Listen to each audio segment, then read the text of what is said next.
everyone, welcome back to another video about this children's trading card game, and set 4 is finally here, which means it's deck profile season.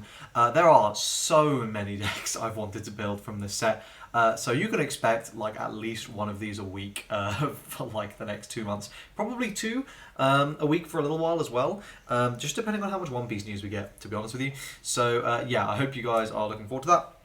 We're going to be starting out with a Dreadnought deck today, which was maybe a bit rogue, maybe not what you guys were expecting. But this is one where I was seeing the set 4 card reveals and I was thinking to myself, you know, I feel like we might have hit a critical mass at this point and this deck might be good.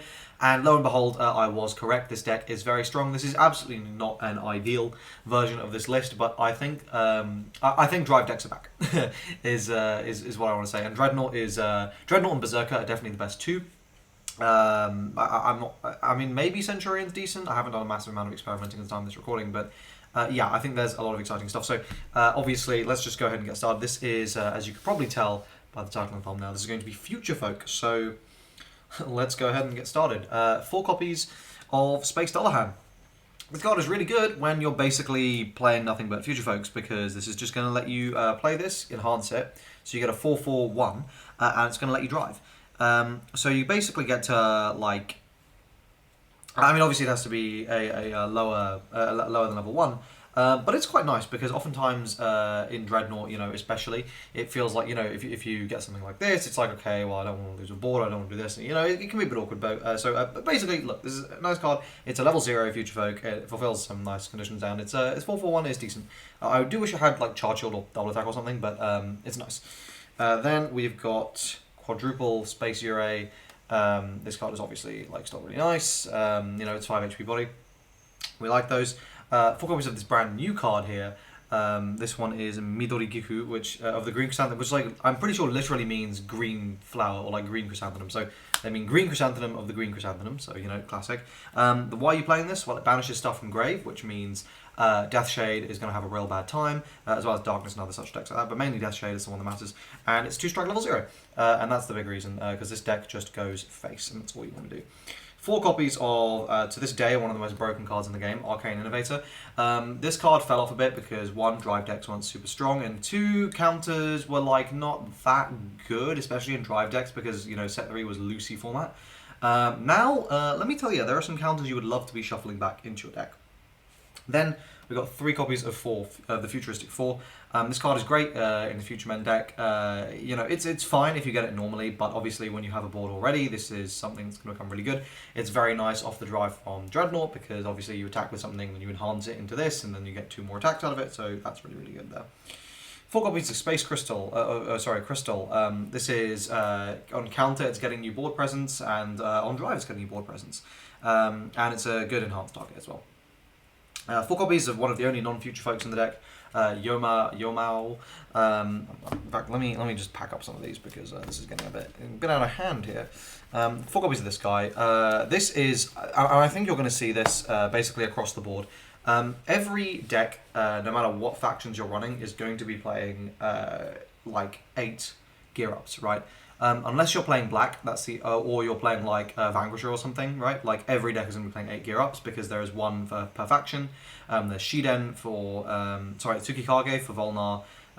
This for you imagine front. Atlas has Uppercutter, and Wonderverse has Arthur. So you're going to be playing 8 no matter what, basically, unless you're one of those decks, because they're insane. Especially this in a drive deck. If you gear up into this, you don't even lose anything. You still get an additional drive, and, you know, your stats strictly improve, because, well, sorry, your stats don't, you get 4 HP, so, like, your stats are, like, the same. You still get all your drive bonuses, and you get to nullify counters, so this card's really good. 4 copies of this thing. This thing was okay. It's not super great, but it's 4/5/2, so it's, you know, big stats, and potentially you can hit something nice off it. So that's why I play it. A Scoob, because obviously. Then, apologies for the proxy. 4 copies of Adriano. This is an Adriano. It's just, I literally am putting 4 Adriano in like every deck I own, so I didn't have enough. But yeah, this card is broken. This is the best card in the game. So, like, I'm just saying, if you are playing pink and you're not playing 4 copies of Adriano, something's wrong with you. There is no excuse unless you literally cannot run it, right? Like, that's the only possible excuse. And that's literally only the Vanquisher. So, yeah, you're playing 4 of this. Then, as this is a drive deck, of course, the Drewmageddon tax, you need 4 copies of Drewmageddon. 2 copies is for Ed. This is, it's fine. The burn 5 is not super amazing, but it's a 2-strike unit. You could very much cut this because and there's changes I want to make, because at the moment I couldn't even fit any Sakahime or anything. I was going full on the Future Folk. You don't actually need to go quite that ham.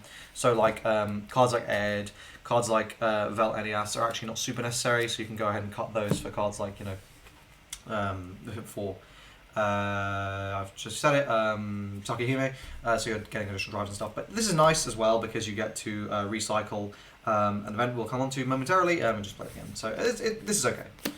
1 Oni of Tatari. I will say you could cut this for another Haunting, Tatari GR, and instead play the new Atlas, the new Volnar Imagine Front. We'll get there. The new Imagine Front Legend, because that's really, really broken. But I do really like this card, so obviously you saw this here.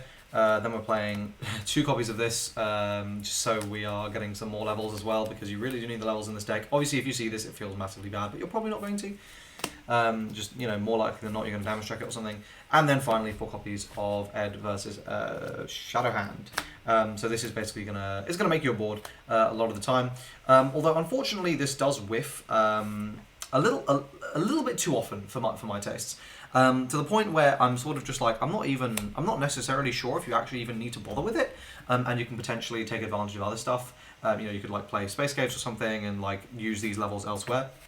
This is just something I was putting in here for now, but I mean, obviously it worked well. This deck did very well at the at the tournaments. Basically, we played at locals over this weekend. So there we go. That's the Future Folk deck. Let me know what you guys think in the comment section down below. But I've been having a lot of fun with it. Drive decks are definitely back. It's nice to be able to turn your brain off and just go ooga booga when the deck is not completely broken and tier 0, which is exactly what this is. So that's it for this video. Hope you guys enjoyed it. Like, subscribe, usual stuff, and I'll see you guys in the next video. Cheers.